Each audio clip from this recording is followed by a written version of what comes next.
Okay, let's do one example problem to explain the difference between the shock angle and the Mach angle, at least where you'll see a Mach angle when you won't necessarily see a shock angle, okay?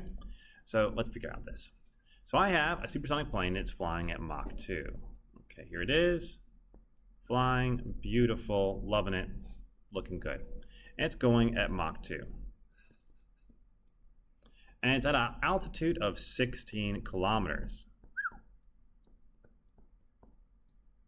Okay.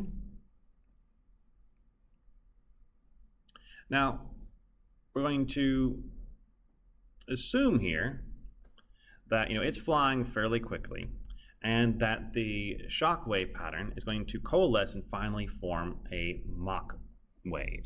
Okay? This Mach wave, which is going to lead to our sonic boom. So our sonic boom is kind of something I could use to figure out the Mach angle.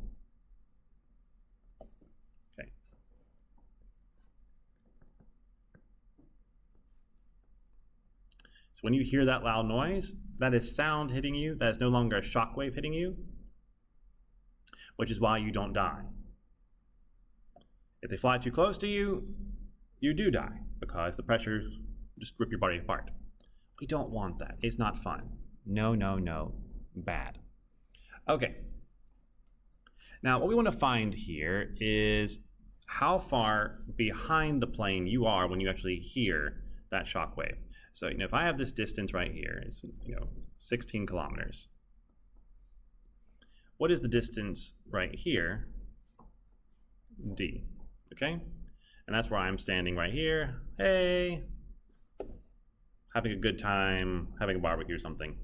And I want to figure out how far ahead of me is the plane, or how far past me is the plane when I actually hear it go by.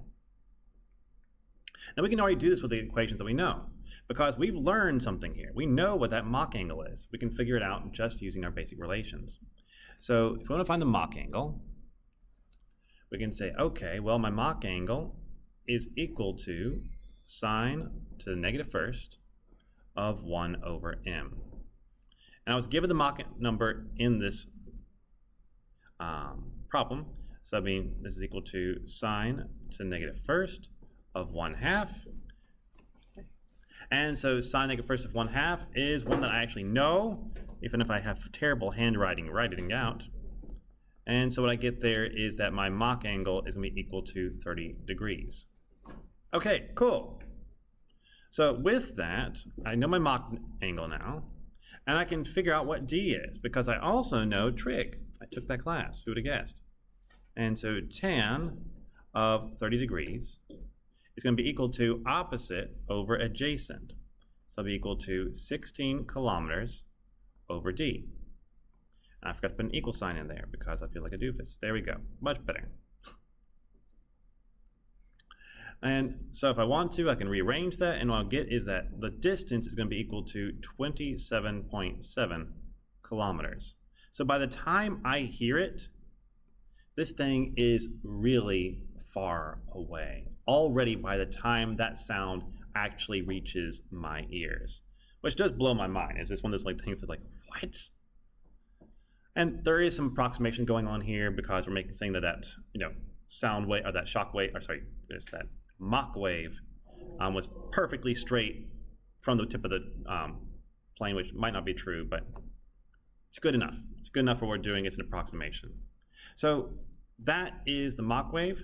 However, if I was to zoom in here and look really close at the front of this thing, I would be seeing a shock wave, which would be at a bigger angle right here. Okay, that would be the shock wave. Okay, going in front of it.